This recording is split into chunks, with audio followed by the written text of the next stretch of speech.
If you're currently under 1,000 subscribers and you're struggling to get any views, do not worry, this is the video for you. I'm going to show you how I was able to grow my channel from getting 0 views to averaging 500 to 600 views a day. And I'm sure these 5 tips will help you grow your channel immensely. If you follow these 5 tips, especially the last one, make sure you watch to the end. You'll get to 1,000 subs in no time and be able to join that YouTube partner program. Step number 1, know your audience. So when I say know your audience, you might say niche down. So yeah, Pokemon, but within the Pokemon, there's so much. There's Pokemon games, there's trading card game, there's Pokemon anime, Pokemon movies, Pokemon plushies. So for me, I did choose Pokemon games, but even within that, I niched down to Pokemon tutorials, Pokemon challenges within video games. So Pokemon how-to videos on how to catch certain Pokemon. As well, I just like doing a trading card game pack openings on my channel because I do enjoy collecting Pokemon cards. So within a niche, you want to niche down. So for example, say you have your interest in cars, but yeah, cars are just so vast. But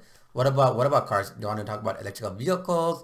What about different tires of cars? There's just different channels you can break down. You gotta know your audience, and by knowing your audience, you can provide them valuable content. What I mean by this is pretend your channel is about basketball NBA. So that's another topic I'm interested in, but I don't have a channel. But by knowing who your audience is, so your audience is NBA viewers who watch basketball. So by knowing that, you'll know what time, what kind of dates are popular. So say at the beginning of the, if you know when the season's going to start, you know that's when a lot of people are getting excited for the season. You can make videos about, oh, which team is going to be, which team is expected to win the championship, or which team is going to be the most improved team, which players are rumored to be signed to which team. You can talk all about that. And also, if you know your viewers are basketball fans, you can share with them any related news, anything interesting, any trades that happen, any major injuries, how that affects certain teams. Just once you know your audience, you just know what to talk about. You can provide them valuable content.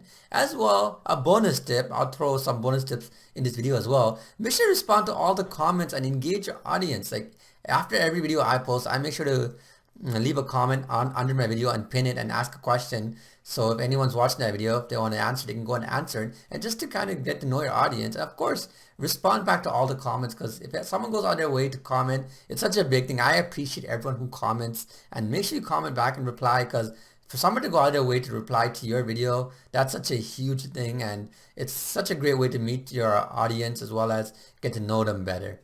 All right, step 2 is more of a mindset thing that took me a while to understand. That I got to understand that YouTube is a search engine. So once I think I heard in a podcast or read it somewhere, when someone told me YouTube is a search engine, that's when everything clicked in my head. Because at the end of the day, you can post any video you want, but you can be like, for me, example, I'll throw up a video of me playing a Pokemon game, but that doesn't mean anything. How is anyone going to find this on this huge YouTube platform? There's so many videos out there. For example, when you're creating content, you want to be thinking about who's going to be searching this up, how are they going to be searching up, why are they going to be searching this up. So if you're just making videos without any purpose, and how is the YouTube algorithm going to be able to promote your videos? So that's another thing you got to think about when you're going ahead. So when I go ahead and make some of my videos, I know these, like my tutorial videos, a lot of people want to know how to do certain things in video games. They want to know how to do it much quicker. They want to be able to unlock certain levels. That way, the way I structure my videos, the keywords, the titles, I know what people are looking for, and I kind of make sure my SEO fits that. So when people are searching that, my videos come on top, or at least somewhere on the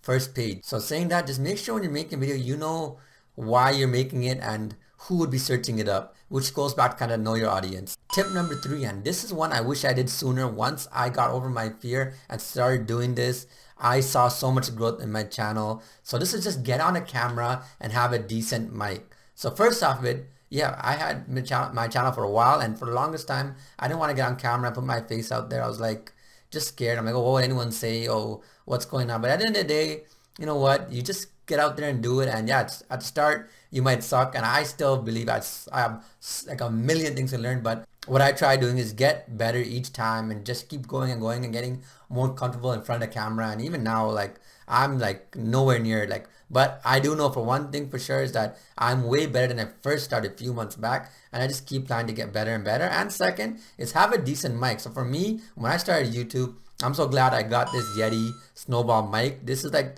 the most basic entry level mic for most YouTubers, and I got this after doing so much research, watching a bunch of videos. This is what all YouTubers recommended when you first start. And if you're looking to grow your channel, I highly recommend this mic. I've been using this mic for so long with no issues, and I just love the quality. And I'll leave a link below in my description. So that's an Amazon affiliate link. So if you do buy it, I do get a kickback, and thanks for that. I'll be supporting the channel. So yeah, there's been YouTube studies which prove that people would rather have good sound quality and an okay video quality, but they would click off on a video if it has a good video quality but the audio quality is sucky. So which means people prioritize audio quality more than video quality, but of course it's important to have both. Number 4 is thumbnails. So yeah, my thumbnail game was super weak before. Let me show you some of my thumbnails before, but now I start stepping up. It's not the greatest thumbnails, but it's definitely better than what it was before. So what I found what works is like definitely some big ratings, because you know most of the time people are watching YouTube on their phone,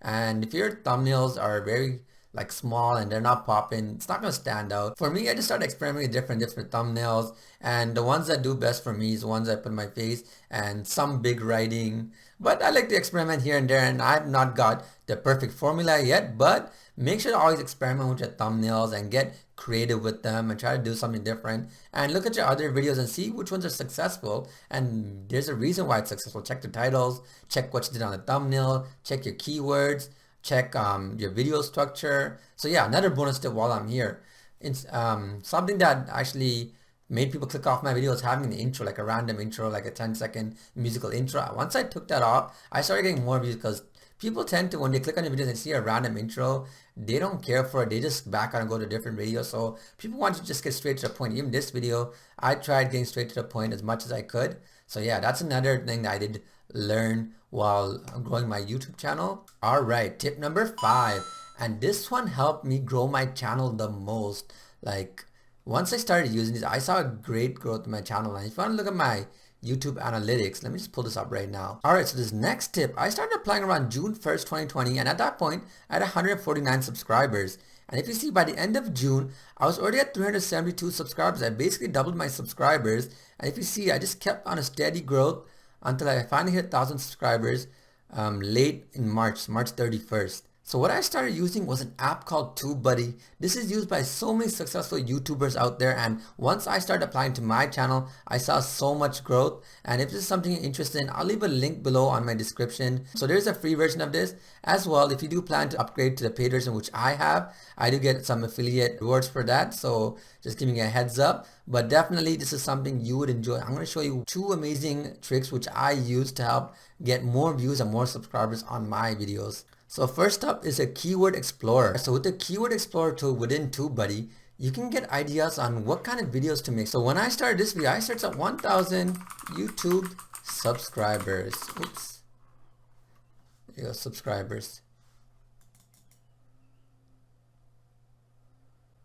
So as you see, it says if I were to make a video on 1,000 YouTube subscribers, it'd be only a 30 out of 100 score, which is not that great. So the search volume is okay. The competition is also kind of heavy. The optimizational strength is pretty high. And number of videos that our search results shows 11.2 million. So another good tool within the same page is related searches. So these are other ideas which you can make, because I want to make the 1,000 YouTube subscriber video. So I'm just thinking, what can I do to make this successful? So if you see here, how to get 1,000 YouTube subscribers, let's click that. So if you get, see that, that's a bit better, 45 out of 100. So now, if you look at it, my competition looks like it's a bit less competition, and the optimization strength is great, but the search volume is still low. So let me see if I add maybe how to get 1,000 subscribers 2021. So this will be relevant to all new YouTubers which are starting up right now.